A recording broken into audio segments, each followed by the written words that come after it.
नमस्कार। जय हिंद। कैसे हैं आप सभी। दिल्ली आईएएस एकेडमी के इस यूट्यूब प्लेटफॉर्म पर आप सभी का स्वागत है। और आज हम उपस्थित हैं एक बार पुनः आपके समक्ष 30 कदम 2.0 सीरीज को लेकर के, जिसमें आज हम इतिहास विषय की 19वीं कक्षा लेकर के पहुंचे हैं। और आज हम इस अपनी 19वीं वीडियो में 19वीं क्लास में भक्ति और सूफी मूवमेंट पर विचार करने वाले हैं। और इस दोनों सेगमेंट से हम लगभग 30 प्रश्नों पर बात करेंगे, ठीक है। जिसमें से 20 प्रश्न लगभग भक्ति से हैं, क्योंकि उससे ज्यादा क्वेश्चन आते हैं और बड़ा भी है, और सूफी मूवमेंट से 10 प्रश्न।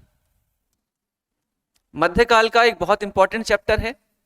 आप प्रीवियस ईयर में उठा के देखोगे, खास करके मेंस में, तो यहां से क्वेश्चन डेफिनेटली बन जाता है, लेकिन प्रीलिम्स में भी क्वेश्चन उतना ही इंपॉर्टेंट रूप से बनता है, ठीक है। चलिए, तो आज जो हमारा पहला क्वेश्चन है आज का, वो लेते हैं भक्ति और सूफी मूवमेंट के अंतर्गत। क्वेश्चन नंबर फर्स्ट, ध्यान से देखिएगा। क्वेश्चन नंबर फर्स्ट में थोड़े से क्वेश्चन आपके लिए कठिन हो सकते हैं, तो हम उसको सरल करने का प्रयास करेंगे। चलिए, पहला क्वेश्चन है, 3 स्टेटमेंट है और उसके हिसाब से आपको आंसर पर कायम रहना है। निम्न कथनों पर विचार करें। Consider the following statement. मध्यकालीन भक्ति संतों के विचारों में मुख्य रूप से मूर्ति पूजा, जाति पाति और कर्मकांड को ही प्रमुख स्थान प्राप्त था। In the ideas of medieval bhakti saints, mainly idol worship, caste system and ritual obtained the primary p। अब यहाँ पर ये बेसिकली जो भक्ति मूवमेंट है वो इनके खिलाफ था, ना ही इनके साथ। तो पहला स्टेटमेंट तो अपने आप ही इनकरेक्ट है। दूसरा, भक्ति आंदोलन ने व्यक्ति और ईश्वर के बीच मध्यस्थता की आवश्यकता को चुनौती दी।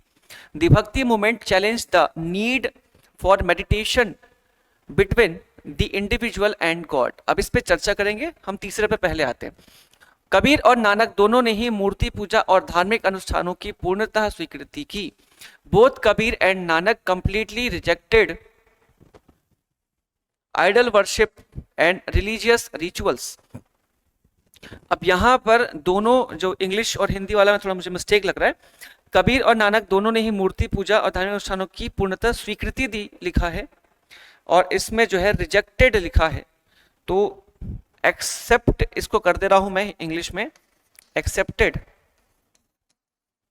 Idol worship and religious rituals. Hindi के हिसाब से हम ले रहे हैं, ठीक है। तो हिंदी के हिसाब से जाते हैं, तो ये स्टेटमेंट जो है इनकरेक्ट हो जाएगा। क्यों? क्योंकि दोनों ने ही मूर्ति पूजा और धार्मिक अनुष्ठानों को स्वीकृति नहीं दी थी। उनके हिसाब से दोनों चीजें जो है पाखंड थी, और ये दोनों निराकार ईश्वर के उपासक थे, ठीक है। तो ये स्टेटमेंट इनकरेक्ट हो जाएगा। और दूसरा जो है कि भक्ति आंदोलन ने व्यक्ति और ईश्वर के बीच मध्यस्थता की आवश्यकता को चुनौती दी थी, तो ये स्टेटमेंट करेक्ट है। क्यों? क्योंकि ईश्वर और मनुष्य का सीधा संपर्क हो सकता है, ये इन्होंने बताया, भक्ति मूवमेंट वालों ने। बीच में किसी संत किसी पुजारी, पंडित या और किसी मध्यस्थता वाले व्यक्ति की जरूरत नहीं है, दोनों ने कहा।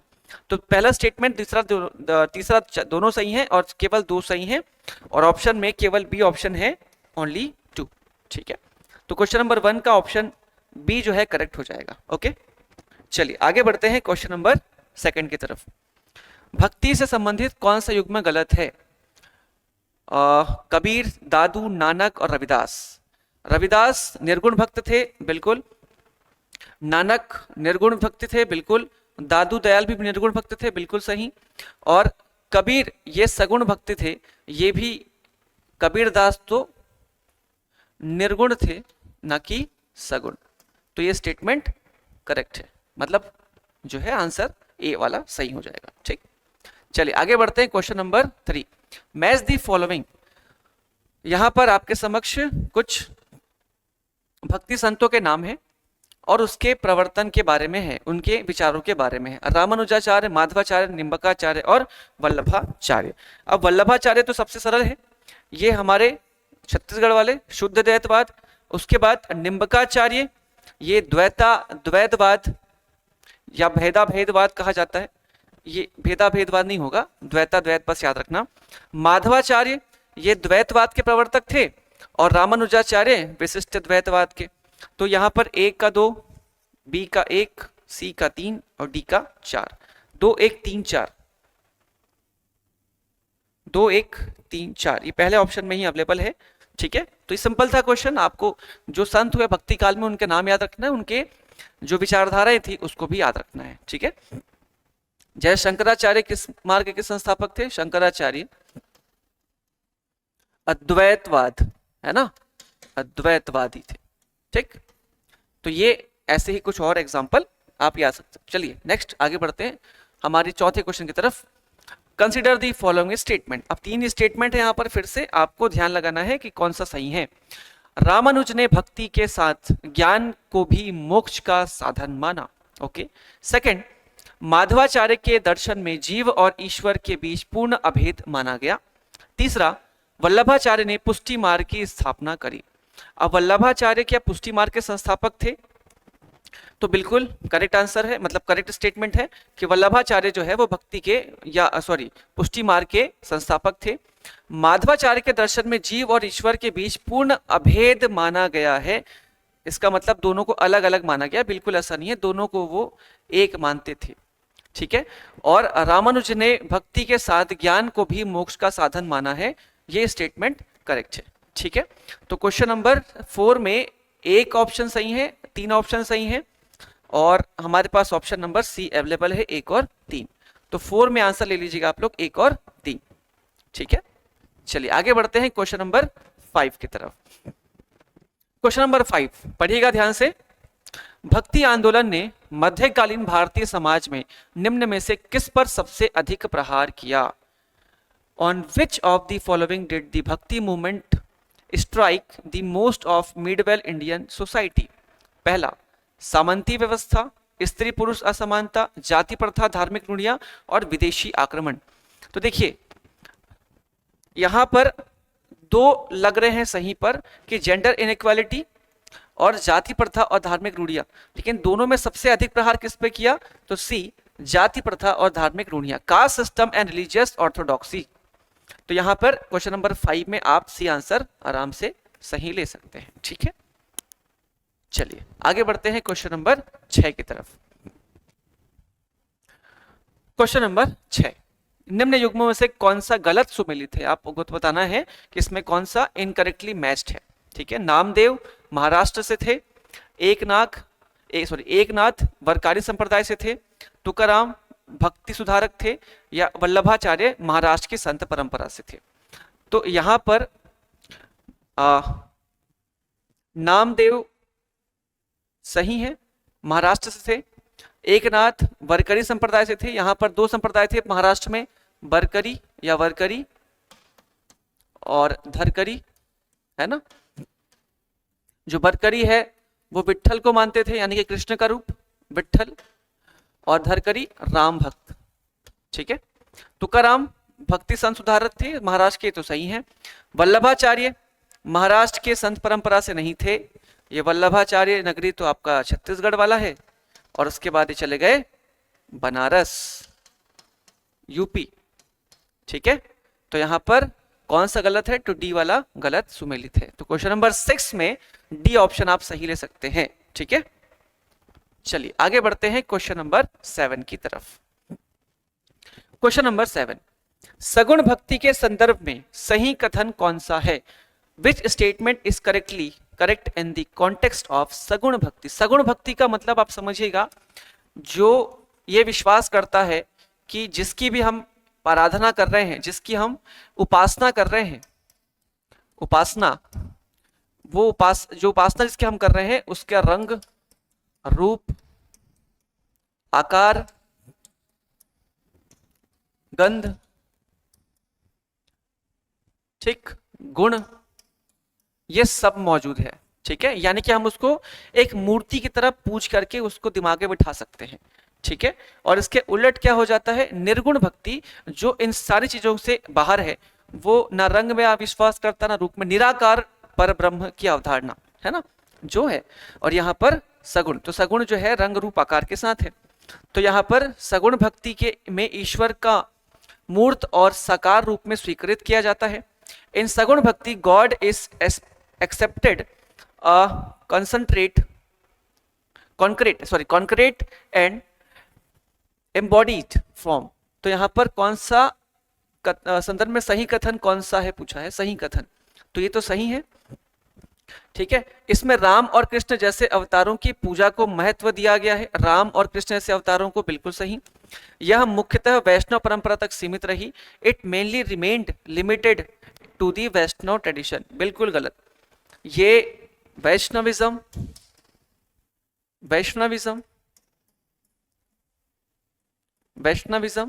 शैविज्म, शाक्त, अन्य धर्मों तक भी इसकी विशालता फैली हुई, और अब तो बाकी धर्मों में भी आ चुका है। जैसे आप कह सकते हो कि बौद्धिज्म में पूजा की जाती है गौतम बुद्ध की, जैनिज्म में भी भक्ति पूजा है, मूर्ति पूजा है, तो सब में आ चुका है। तो ये स्टेटमेंट गलत है, तो 1 और 2 ही सही है, एक स्टेटमेंट आपको मिल जाएगा। ठीक है, तो क्वेश्चन नंबर 7 का आंसर है ए, केवल 1 और 2। ठीक, चलिए आगे बढ़ते हैं। Question number 8, match the following Bhakti Saint versus उनके रीजन। सही जोड़ी बनाना है भक्ति क्षेत्र और उनके भक्ति संत उनके क्षेत्र के बीच में। मीराबाई ये थी राजस्थान से, बहुत सरल है। चैतन्य महाप्रभु ये बंगाल से थे।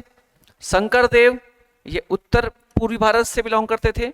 ठीक है, इनको कह सकते हो आप कि असम के भक्ति संतों में इनका बड़ा नाम है, और नामदेव महाराष्ट्र के। ठीक, इस हिसाब से 1 का 2, फिर 1, फिर 4 और फिर 3, 2 1 4 3। ऑप्शन में कहीं है क्या? 2 1 3 4 है। ठीक है, आप आंसर याद रखिए, 2 1 3 4। ठीक है, शंकर देव, हाँ ठीक है। तो क्वेश्चन नंबर इसमें कोई नहीं है, मैं आपको बना के देता हूं। 2 1 4 और 3, 2 1 4 और 3। ठीक, चलिए, तो ये आप आंसर याद रखिएगा, सिंपल सा क्वेश्चन था, तो वहां पे थोड़ा मिस्टेक हो गया। 8वें नंबर के बाद अगला क्वेश्चन है question number 9। Which of the following statements about Saint Kabir is not correct? निम्न में से कौन सा कथन संत कबीर के बारे में सही नहीं है? पहला, उन्होंने बीजक नामक रचना की जिसमें साखी, सबद और रमैनी शामिल है, बिल्कुल सही। उनका ग्रंथ बीजक है जिसमें साखी, सबद, रमैनी ये 3 पार्ट में बटा हुआ है। क्वेश्चन सही है। हमको क्या बोला? सही नहीं है पूछा है। कबीर ने हिंदू और मुसलमानों दोनों की संकीर्णताओं की आलोचना की, बिल्कुल। जो उन्होंने दोहे लिखे कबीरदास जी ने, मुसलमानों के ऊपर भी लिखे और हिंदुओं के ऊपर भी लिखे। ठीक है, कि वो एक आपने सुना होगा कि बार बार के मुड़ते भेड़ ना बैकुंठ जाए वाला, और एक बहरा हुआ खुदाए वाला, तो दोनों के लिए अलग अलग था। ठीक है, कबीर ने निराकार ईश्वर में विश्वास करते थे, बिल्कुल सही है। Kabir believed in formless God, और कबीर ने स्वयं को सूफी संत के रूप में घोषित किया, बिल्कुल गलत। ये कभी अपने आप को ऐसे घोषित नहीं किए थे। तो आंसर क्या पूछा है? नहीं पूछा है, तो हमारे लिए डी ऑप्शन करेक्ट हो जाएगा। ठीक है, तो क्वेश्चन नंबर 9 का आंसर है डी, है ना। चलिए क्वेश्चन नंबर 10 देखिए ध्यान से। क्वेश्चन नंबर 10 क्या बोल रहा है? निम्नलिखित कथनों पर विचार करें। पहला, नानक ने नाम सिमरन और किरत करो वंड छको का संदेश दिया। Nanak gave the message of नाम सिमरन एंड किरत करो वंड छको, यानी कि हमेशा कीर्तन करो, प्रभु के ध्यान में बैठे रहो और बाकी दुनिया को भूल करके यही काम करो, है ना। तो ये स्टेटमेंट उनका सही है, पहला स्टेटमेंट। दूसरा, गुरु नानक ने जाति पाति और छुआछूत का विरोध किया, बिल्कुल सही। Guru Nanak opposed caste and untouchability. तीसरा, गुरु नानक ने लंगर प्रणाली को सामाजिक समानता के साधन के रूप में विकसित किया। Guru Nanak developed the langar system as means of social equality, बिल्कुल करेक्ट। लंगर प्रथा के जनक कौन है? नानक साहब। ठीक है, तो यहां पर 1 2 3 तीनों ही स्टेटमेंट करेक्ट है। तो यहां पर पास इसमें डी में है 1 2 3 ऑल आर करेक्ट। ठीक है, तो क्वेश्चन नंबर 10 का आंसर हो जाएगा तीनों सही। चलिए आगे बढ़ते हैं क्वेश्चन नंबर 11 की तरफ। भक्ति आंदोलन ने भारतीय भाषा साहित्य के विकास में योगदान दिया, इसके समर्थन में कौन सा प्रमाण दिए जा सकते हैं? The Bhakti movement contribute to the development of Indian language and literature, which evidence can be given in support of this? तो पहला है क्षेत्रीय भाषाओं में भक्ति कवियों की रचनाएं। ये तो स्टेटमेंट सही है क्योंकि मराठी, तमिल, ब्रज भाषा, ठीक है, बहुत सारी भाषाओं में, क्षेत्रीय भाषाओं में हुआ, तो इससे विकास हुआ क्षेत्रीय भाषाओं का, ठीक है। दूसरा, शास्त्रीय संस्कृत साहित्य का पुनरुत्थान। तो यहां पर आपको अधिकतर भाषा जो है संस्कृत से हटकर दिखेगी, संस्कृत का नहीं मिलेगा, तो स्टेटमेंट करेक्ट नहीं है। और तीसरा, स्थानीय बोलियों और लोक भाषाओं को सम्मान। तो यहाँ पर इन्होंने स्थानीय भाषाओं को बड़ा सम्मान दिया था, ये भी स्टेटमेंट करेक्ट है। तो 1 और 3 करेक्ट है, बी ऑप्शन में अवेलेबल है, ठीक है। तो क्वेश्चन नंबर 11 का याद रखिएगा, आंसर यही रहेगा, 1 और 3, ठीक है। चलिए आगे बढ़ते हैं अगले सवाल की तरफ। क्वेश्चन नंबर 12, यहाँ पर आपके समक्ष मिलान करना है जोड़ी मिलाओ में कबीर, मीरा, नानक और तुकाराम। तो यहाँ पर उनके विचारों के बारे में क्वेश्चन है, तो आप एक बार मिला लीजिए देख करके। कबीरदास जी साखी और सखी परंपरा वाले थे, ठीक है, साखी शब्द रमैनी। मीराबाई कृष्ण नाम की महिमा और वैराग्य इन्होंने अपना लिया था। नानक नाम जप वाला है, और तुकाराम विट्ठल भक्ति और समाज सुधार, ठीक है। तो 1 का आ जाएगा 3, बी का आ जाएगा 1, सी का आ जाएगा, सॉरी बी का आ जाएगा 1, हाँ ठीक है, सी का आ जाएगा 2 और डी का आ जाएगा 4। तो 3, 1, 2, 4 ऑप्शन में कहीं पर है, 3, 1, 2, 4 ए ऑप्शन में ही अवेलेबल है, ठीक है। तो आराम से सवाल था, बहुत इजी वाला है ना। चलिए ऐसे ही क्वेश्चन आते हैं, ज्यादा बहुत कठिन नहीं आते यहाँ से, लेकिन थोड़ा सा पढ़ना पड़ता है।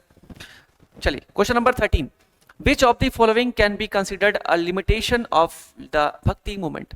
अब इनमें से भक्ति मूवमेंट की सीमाओं के बारे में पूछ रहा है कि भक्ति मूवमेंट की सीमा क्या थी, या उसके बाहर वो नहीं जा पाया, या उसकी कौन कौन सी कमियां आप ये कह सकते हो, है ना। पहला, सामाजिक संरचनाओं में मूलभूत परिवर्तन ना कर पाना, महिलाओं की स्थिति में व्यापक सुधार, और तीसरा है राजनीतिक सत्ता संरचना को चुनौती ना देना। एक minute, inability to bring about basic change in social structure. अब यहां पर समाज में जाति पाति परंपरा और जो सोशल स्ट्रक्चर था, जो बेसिक मतलब वर्ण व्यवस्था, जाति सिस्टम, क्या उसको खत्म कर पाया भक्ति मूवमेंट? बिल्कुल नहीं, तो ये स्टेटमेंट सही है, ठीक है। दूसरा, महिलाओं की स्थिति में व्यापक सुधार, तो ये तो स्टेटमेंट सही नहीं है, व्यापक सुधार नहीं आया। राजनीतिक सत्ता संरचना को चुनौती देना, तो यहाँ पर ये भी उसकी लिमिटेशन थी कि यहाँ पर जो है उसको वो जो बहुत ज़्यादा उसके लिए क्या बोलना चाहिए, राजनीति के तौर पर वो बहुत ज़्यादा एक्सपोज नहीं हो पाया, और ना ही अगर कोई राजवंश कुछ गलत काम कर रहा है उसके खिलाफ उन्होंने बात करी, ठीक है। तो बेसिकली 1 और 3 इसमें सही लेना चाहिए, और 1 और 3 आपको यहाँ 2 मिले। देखो जो बी ऑप्शन है ना, महिलाओं की स्थिति में सुधार, ये मतलब आप ये नहीं कह सकते कि बिल्कुल नहीं हुआ था, क्योंकि महिलाएं जो थी, खुद मीराबाई जैसी महिलाएं जो है सामने आई थी, तो भक्ति मूवमेंट का ही पार्ट थी। तो दूसरे का आप सही ले सकते हो, है ना। और ये जो क्वेश्चन पूछा है कि इसमें लिमिटेशन क्या थी, सीमाएं क्या थी, तो दोनों ये सीमाएं थी, तो इस हिसाब से आप देखते हो तो 1 और 3 सही है, दूसरा गलत है, ठीक है। तो ये वाला बी स्टेटमेंट करेक्ट ले सकते हैं, है ना। चलिए आगे बढ़ते हैं क्वेश्चन नंबर 14 की तरफ। क्या पूछ रहा है, ध्यान से पढ़िएगा। निम्नलिखित कथनों पर विचार करें। सूफी आंदोलन और भक्ति आंदोलन दोनों ने आंतरिक भक्ति और प्रेम पर बल दिया। Both the Sufi movement and the Bhakti movement emphasised inner devotion and love. क्या ये स्टेटमेंट सही है? बिल्कुल सही है, दोनों ने ही भक्ति और प्रेम पर बल दिया था, तभी तो नाम इनका भक्ति और सूफी है। दूसरा, सूफी संतों ने शरिया पर जोर दिया, जबकि भक्ति संतों ने आत्यंतिक रूप से इसको नकार दिया। सूफी सेंट स्ट्रेस शरिया वाइल भक्ति सेंट कंप्लीटली रिजेक्टेड इट। तो देखो भक्ति मूवमेंट में तो उसका कोई सवाल ही पैदा नहीं था शरीयत का, और सूफी संतों ने भी इसको बहुत ज्यादा प्रोपोगेट नहीं किया था, तो ये स्टेटमेंट जो है इनकरेक्ट है। और तीसरा, पहला सही है, दूसरा गलत है। तीसरा, दोनों आंदोलन ने ईश्वर तक पहुंचने के लिए मध्यस्थों की आवश्यकता मानी। Both movements accepted the need for intermediators to reach. ये स्टेटमेंट गलत है, दोनों ने इसको नकार दिया था। हमने पहले स्टेटमेंट में देखा था, पहले क्वेश्चन में तो नकारा हुआ था, ठीक है। तो एक सही है, दो गलत है, तीन गलत है। ऑप्शन में सी अवेलेबल है, केवल एक सही है, ठीक। चलिए आगे बढ़ते हैं। Question number 15, which statement is correct about the Warkari sect. Warkari sect जो कि महाराष्ट्र का एक संप्रदाय है, वारकरी संप्रदाय, वारकरी, ठीक है, उसके बारे में क्वेश्चन है। पहला, it was mainly based on devotion to Vitthal या विठोबा। यह मुख्यतः विठल या विठोबा की भक्ति पर आधारित था, हमने भी चर्चा करी थी, स्टेटमेंट करेक्ट है, ठीक है। वरकरी और धरकरी, वरकरी विठल के, धरकरी राम के। इसमें तीर्थयात्रा और सामूहिक भजन की परंपरा थी, ठीक है, और यह केवल ब्राह्मणों तक सीमित रहा। अब देखिए, इसमें तीर्थयात्रा सामूहिक भजन की परंपरा तो थी, लेकिन यहाँ पर कोई भी ऐसा स्टेटमेंट गलत है कि यह केवल ब्राह्मणों तक सीमित रहा। इसमें सारे लोग शामिल है उस जगह के, ठीक है। तो पूरे महाराष्ट्र में ये मूवमेंट आराम से फैला था और सिर्फ ब्राह्मणों तक नहीं अपितु सारे वर्गों तक। तो स्टेटमेंट पहला, दूसरा सही है, तीसरा गलत है। तो केवल एक और दो ऑप्शन में अवेलेबल है ए में, ठीक है। तो क्वेश्चन नंबर 15 में ए ऑप्शन आप ले सकते हो। चलिए आगे बढ़ते हैं क्वेश्चन नंबर 16 की तरफ। Which of the following Bhakti saint was also associated with political resistance. निम्न में से कौन सा भक्ति संत राजनीतिक प्रतिरोध से भी जुड़ा रहा। अब राजनीतिक प्रतिरोध का मतलब है राजनीतिक तौर पर वो एक्टिव थे, ठीक है। गुरु नानक जी बिल्कुल नहीं, तुकाराम बिल्कुल नहीं, समर्थ स्वामी रामदास ये मराठा छत्रपति शिवाजी के गुरु जरूर थे, लेकिन ये पॉलिटिकली अपने आप के लिए मतलब खुद ही एक्सपोज नहीं थे। तो ये स्टेटमेंट तीनों नहीं थे। गुरु गोविंद सिंह को आपको पता ही है, इन्होंने सीधे सीधे टक्कर ली किसके साथ, औरंगजेब के साथ, और अपना खुद का एक राज्य स्थापित करा। तो मतलब एक राज्य तो नहीं बोल सकते, लेकिन हाँ पॉलिटिकल रूप से ये लड़ाई करते थे और सारे सिस्टम को बना कर रखते थे जैसा पॉलिटिक्स में चलता है। तो क्वेश्चन नंबर 16 में आप डी आंसर ले सकते हैं। चलिए आगे बढ़ते हैं क्वेश्चन नंबर 17 की तरफ। क्वेश्चन नंबर 17 क्या कह रहा है, भक्ति आंदोलन ने सामाजिक एकता को बढ़ावा दिया, यह कथन किन आधारों पर सही ठहराया जा सकता है। अब यहां पर चार स्टेटमेंट है कि भक्ति मूवमेंट किस प्रकार से सामाजिक एकता को बढ़ावा दे रहा है, उसके आधार पर हमको देखना है सही विकल्प का चुनाव। पहला, जाति और धर्म से परे होकर भक्ति मार्ग का प्रचार करा। Propagation of path of devotion beyond caste and religion, बिल्कुल सही है। यहाँ पर धर्म और जाति के खिलाफ उन्होंने काम करा था, जिससे सामाजिक एकता बढ़ी, ठीक है। दूसरा, सांप्रदायिक सद्भावना के लिए सत्संग और कीर्तन किया। और तीसरा, राजनीतिक स्तर पर हिंदू मुसलमान संयुक्त मोर्चा बनाना। अब यहाँ पर तो इस प्रकार कोई भी हमें स्टेटमेंट्स या फिर ऐसा कोई इतिहास में सोर्स नहीं मिलता एक मोर्चा बनाने वाला। तो formation of a joint Hindu Muslim front at political level, ये स्टेटमेंट गलत है और ये वाला सही है, क्योंकि सांप्रदायिक सद्भाव के लिए सत्संग और कीर्तन करने की परंपरा यहाँ पर शुरू हुई थी। तो पहला और दूसरा दोनों गलत है, दोनों सही है।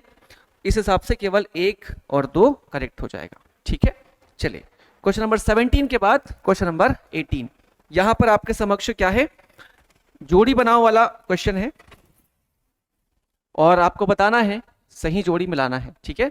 अलवार विठोबा हरदास सगुण निर्गुण संत। अलवार तो सिंपल है महाराष्ट्र, अलवार कहां, कर्नाटक में। अलवार कौन, ये है वैष्णव संत। विठोबा है महाराष्ट्र के, ठीक है। हरिदास को मिलेगा आपको पंजाब, क्योंकि इनका जन्म जालंधर के पास हुआ था, तो पंजाब वाला इलाका जालंधर वाले हैं। और सगुण निर्गुण संत तो पूरे भारत में थे। तो यहां पर एक जोड़ लीजिए आप 3 के साथ, बी जोड़ लीजिए आप 1 के साथ, और सी जोड़ लीजिए आप 2 के साथ, और 4। तो 3 1 2 4, 3 1 2 4 ऑप्शन नंबर सी में हमारे पास अवेलेबल है। तो क्वेश्चन नंबर 18 में आप सी ऑप्शन सही ले सकते हैं, ठीक है। चलिए आगे बढ़ते हैं क्वेश्चन नंबर 19 की तरफ। ध्यान से पढ़िए क्वेश्चन नंबर 19 क्या बोल रहा है। क्वेश्चन नंबर 19, भक्ति आंदोलन को अक्सर मध्यकालीन सामाजिक जागरण कहा जाता है। The Bhakti movement is often called the medieval social awakening. What is the main reason for this?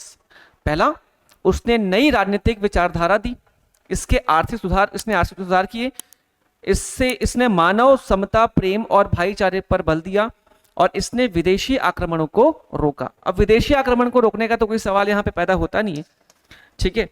और इसने मानव समता, प्रेम और भाईचारे पर बल तो दिया था।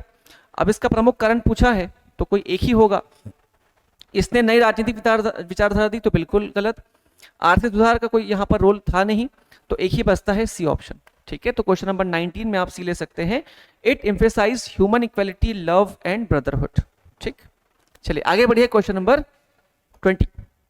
क्वेश्चन नंबर 20, क्वेश्चन नंबर 20 में आपके समक्ष एक जोड़ी मिलाओ में फिर से क्वेश्चन है, आप ध्यान से देखिएगा।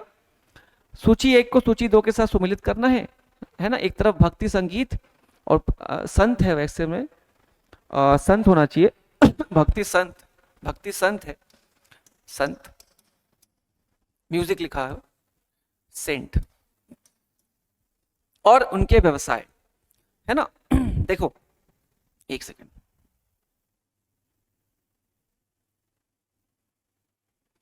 चलिए, तो यहां पर नामदेव, कबीर, रविदास और सेना। सेना जो थे वो एक नाई थे, ठीक है। रविदास जी मोची थे, कबीर दर्जी थे, सॉरी दर्जी नहीं, कबीर जो थे वो जुलाहा थे, और नामदेव जी एक दर्जी थे, ठीक है। तो नामदेव का 3 में आ जाइए, बी ऑप्शन 2 में, सी 4 और डी का 1। तो 3 2 4 1 ऑप्शन दिख रहा है कहीं? 3 2 4 1 बी ऑप्शन में दिख रहा है हमको, ठीक है। 3 2 4 1। तो क्वेश्चन नंबर 20 में आप आंसर बी ले सकते हैं, ठीक है। चलिए आगे बढ़ते हैं क्वेश्चन नंबर 21 की तरफ। Consider the following statement. निम्नलिखित कथनों पर विचार करें। पहला, Sufi saint emphasised inner purification and divine love through तसव्वुफ। सूफी संतों ने तसव्वुफ के माध्यम से आंतरिक शुद्धि और ईश्वर के प्रति प्रेम पर जोर दिया। अब यहाँ पे तसव्वुफ का मतलब क्या है?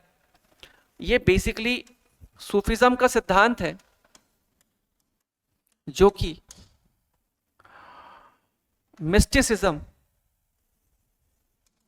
मिस्टिसिज्म यानी कि रहस्यवाद पर आधारित है। और रहस्यवाद क्या है? तो रहस्यवाद का मतलब है ईश्वर और व्यक्ति के बीच में जो संबंध होता है उस संबंध को जाना कभी नहीं जा सकता, उसको आप सिर्फ फील कर सकते हो। और बहुत सारे ऐसे सवाल हैं जो विश्वास की चीजें हैं, प्रूफ करी नहीं जा सकती। इन सारी चीजों का अध्ययन जो होता है रहस्यवाद कहलाता है, ठीक है। तो ये क्वेश्चन जो स्टेटमेंट है वो करेक्ट है। सूफी सिलसिला मुख्यतः 4 प्रमुख धाराओं में बटे थे, चिश्ती, सुहरावर्दी, कादरी और नक्शबंदी। ये भी स्टेटमेंट सही है। तीसरा, सूफी संत केवल दरबारों तक सीमित रहे, आम जनता से उनका कोई संबंध नहीं था। ये स्टेटमेंट गलत है। सूफी संत ज्यादातर जो है आम जनता के बीच ही रहे और उनका दरबारों से कम संबंध था, ठीक है। तो यहाँ पर 1 और 2 सही है और तीसरा वाला स्टेटमेंट करेक्ट नहीं है, ठीक। तो तीसरा statement, Sufi saint remained confined only to royal courts and had no relation with common people। ये स्टेटमेंट गलत ले लीजिए आप लोग, ठीक है। तो क्वेश्चन नंबर 21 में ए ऑप्शन करेक्ट है। चलिए आगे बढ़ते हैं क्वेश्चन नंबर 22 की तरफ। Which statement is correct in the context of the Chishti order? Chishti सिलसिले के संदर्भ में सही कथन कौन सा है? पहला, चिश्ती संत गरीबी, सादगी और लोक जीवन के निकट रहने पर जोर देते थे, बिल्कुल करेक्ट। वे प्रायः सूफी खानकाहों में संगीत समा पूर्णतः निषिद्ध मानते थे, बिल्कुल गलत, क्योंकि यहाँ पर संगीत के आधार पर ईश्वर से जुड़ने की परंपरा थी, ठीक है। जैसे इसी से पैदा हुआ कव्वाली, है ना, सूफी संत के ही प्रभाव से। तो ये स्टेटमेंट करेक्ट नहीं है। और हजरत निजामुद्दीन औलिया और ख्वाजा मोइनुद्दीन चिश्ती इस सिलसिले से जुड़े हुए थे, ये भी बिल्कुल करेक्ट है। तो 1 और 3 करेक्ट है, ठीक है, और दूसरा वाला गलत है। चलिए आगे बढ़ते हैं क्वेश्चन नंबर 23 की तरफ। क्वेश्चन नंबर 23 में क्या कह रहा है? ख्वाजा मोइनुद्दीन चिश्ती, और यहाँ पर अनेक 4 जो है सूफी संतों के नाम है और उसके नाम को आपको उनके सिलसिले से जोड़ना है। सिलसिला मतलब उनका संप्रदाय। तो ख्वाजा मोइनुद्दीन चिश्ती, ये चिश्ती सिलसिले से बिलोंग करते थे, नाम में स्पष्ट है। बहाउद्दीन जकारिया, ये थे सुहरावर्दी सिलसिले से। शेख अब्दुल कादिर जिलानी, ये बिलोंग करते थे कादरी से, लिखा हुआ है कादिर जिलानी। और शेख अहमद सरहिंदी, ये थे नक्शबंदी सिलसिले से। तो यहां पर आप ऑप्शन में लिख सकते हैं, ए का है 4, बी का ले लीजिए आप 3 के साथ, सी का ले लीजिए आप 1 के साथ, और डी का ले लीजिए आप, सी जाएगा 1 के साथ और डी जाएगा 2 के साथ। तो 4 3 1 2, 4 3 1 2, डी ऑप्शन में अवेलेबल है। ठीक है, तो क्वेश्चन नंबर 23 में आप आंसर डी ले सकते हैं। ठीक है, चलिए आगे बढ़ते हैं अगले सवाल की तरफ। Question number 24। क्वेश्चन नंबर 24 में पूछ रहा है कि इन कथन पर आपको विचार करने हैं और कोई एक उसमें विकल्प सही लेना। पहला स्टेटमेंट, सूफी खानकाहें आध्यात्मिक के साथ साथ सामाजिक और सांस्कृतिक केंद्र भी थी। बिल्कुल सही स्टेटमेंट है। सूफी संतों ने केवल इस्लामी शासकों से ही संबंध रखा, हिंदुओं से दूरी बनाए रखी। देखो, इनका संबंध सीधे इस्लामिक और इस्लामिक शासकों से था, लेकिन ऐसा नहीं कि बिल्कुल भी इन्होंने हिंदुओं के साथ कोई संबंध स्थापित नहीं करा था, इनके साथ भी इनके अच्छे संबंध थे। तो यहाँ पर स्टेटमेंट 2 जो है गलत है। तीसरा, सूफी सिलसिला मुख्यतः 2 वर्ग में विभाजित था, बाशरा और बेशरा। बिल्कुल सही।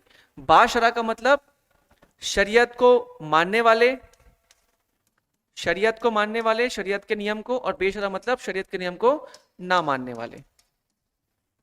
ठीक है, तो यहां पर 1 और 3 करेक्ट है, तो ऑप्शन में बी अवेलेबल है, 1 और 3।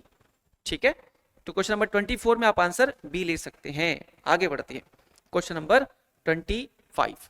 Choose the correct statement related to the concept of वहदत उल वजूद। वहदत उल वजूद की संकल्पना, जो इसका थ्योरी है वो किससे रिलेटेड है? यह विचार है कि ईश्वर और सृष्टि पूर्णतः भिन्न है। दूसरा, यह सुहरावर्दी सिलसिले की आधिकारिक नीति थी। सी, यह विचार कि ईश्वर और सृष्टि मूलक एक ही है। और डी, इसे शेख अहमद सरहिंदी ने पूर्ण समर्थन दिया था। अब ये स्टेटमेंट आप देखिएगा, सी वाला ये सही है, क्योंकि इस विचार के तहत ईश्वर और सृष्टि को इन्होंने एक माना है, और यही वहदत उल वजूद का मतलब है। ठीक है, तो ये स्टेटमेंट सी आप करेक्ट ले सकते हैं। चलिए क्वेश्चन नंबर 25 के बाद 26 पर बात करते हैं। एक तरफ शहरों के नाम है और दूसरी तरफ उनके खानकाह के बारे में आपको जोड़ी में लाना है। तो सिंपल है, अजमेर शरीफ में किनकी दरगाह है? मोइनुद्दीन चिश्ती की। दिल्ली दरगाह निजामुद्दीन औलिया की। सरहिंद शेख अहमद सरहिंदी, और मुल्तान बहाउद्दीन जकारिया। तो 1 आप जोड़ लीजिए कहां पर? 2 के साथ, बी जो है वो 3 के साथ, सी जो है 4 के साथ, और डी जो है 1 के साथ। तो 2 3 4 1, 2 4 2 3 4 1, D option A option correct हो जाएगा। ठीक है, तो question number 26 A option correct है। आगे बढ़िए क्वेश्चन नंबर 27। निम्नलिखित में से कौन सा कथन सूफी आंदोलन और भक्ति आंदोलन के संबंध में सबसे उपयुक्त बैठता है? दोनों में से आपको बताना है कि दोनों ही आंदोलन को मिलाकर क्वेश्चन पूछा गया है। पहला, दोनों पूरी तरह से स्वतंत्र और एक दूसरे से असंबंधित थे। दोनों के बीच केवल राजनीतिक स्तर पर संबंध था। दोनों के बीच विचारों का पारस्परिक आदान प्रदान हुआ। और भक्ति आंदोलन सूफी आंदोलन से पूर्णतः विरोधी था। विरोधी तो नहीं थे, साथ साथ चले थे, इसलिए सी ऑप्शन करेक्ट हो जाएगा। दोनों के बीच विचारों का पारस्परिक आदान प्रदान हुआ था। There was a mutual exchange of idea between the two. ठीक है, चलिए next question 28। Which of the following Sufi saint is considered court detest, यानी कि किसे दरबार निरपेक्ष कहा गया? मोइनुद्दीन चिश्ती, बहाउद्दीन जकारिया, शेख नजरुद्दीन और शेख अब्दुल कादिर जिलानी। तो इसमें से जो मोइनुद्दीन चिश्ती थे वो बिल्कुल भी कोर्ट से जुड़े हुए नहीं थे, यानी कि किसी राज दरबार से जुड़े हुए नहीं थे। वो पूर्णतः एकदम सादगी भरा जीवन अपने खानकाह में बिताया करते थे। ठीक, चलिए आगे बढ़ते हैं। आज का सेकंड लास्ट क्वेश्चन, सूफी आंदोलन ने भारतीय समाज में कौन सा प्रमुख योगदान दिया? तो पहला, only political unity, only economical reform, atmosphere of communal harmony and religious tolerance, and end of foreign rule. तो सिंपल है क्वेश्चन, सी सांप्रदायिक सद्भाव और धार्मिक सहिष्णुता का वातावरण तैयार करना। ठीक है, और नेक्स्ट आज का लास्ट क्वेश्चन है, ध्यान से पढ़िए क्या पूछ रहा है। निम्नलिखित कथनों पर विचार करें। पहला, सूफी संतों ने जियारत और उर्स जैसी परंपराओं के माध्यम से लोक आस्था से संबंध जोड़ा। जियारत का मतलब क्या होता है? बेसिकली ये एक प्रकार की तीर्थ यात्रा है, यानी कि उपासना करना, खानकाहों में जाकर के, मक्का में जाकर के उपासना करना। और उर्स का मतलब होता है मिलन, ईश्वर से खुद का मिलन या अल्लाह से खुद का मिलन। ठीक है, तो ये स्टेटमेंट करेक्ट है। दूसरा, सूफी साहित्य ने केवल अरबी और फारसी में ही विकास पाया, स्थानीय भाषाओं पर कोई प्रभाव नहीं पड़ा। बिल्कुल गलत, स्थानीय भाषाओं में भी इनका प्रभाव रहा था। ठीक है, सूफी कवियों ने प्रेम, विरह और आध्यात्मिकता को अपनी रचनाओं का प्रमुख विषय बनाया। तो यहां पर आपको याद रखना है कि इनके में प्रेम, विरह, आध्यात्मिकता, ये सारी चीजें मौजूद थी। तो केवल 2 ही आप गलत ले लीजिए, 1 और 3 सही होगा। तो क्वेश्चन नंबर 30 में only 1 and 3 is correct, second statement गलत है। ठीक है, चलिए तो ये खत्म होते हैं आज हमारे 30 सवाल सूफी और भक्ति मूवमेंट से। और ये मैं बता रहा हूं आपको फिर से, मेंस में ज्यादातर इससे क्वेश्चन पूछा है, प्रीलिम्स में भी क्वेश्चन पूछता है, लेकिन जब आप इसकी तैयारी करें तो इसको मेंस के हिसाब से करना, क्योंकि मेंस में ज्यादा अच्छे से क्वेश्चन पूछा है। इसको हर साल क्वेश्चन इसका एक ठो डन रहता है, सूफी से या भक्ति से। इवन 15 मार्क्स में भी क्वेश्चन पूछा है इसलिए, और प्रीलिम्स में तो ये सारे क्वेश्चन वैसे ही आते हैं। ठीक है, तो चलिए बस आज के लिए इतना ही, और मिलते हैं अगले सेशन में अगले वीडियो के साथ। तब तक के लिए धन्यवाद, जय हिंद।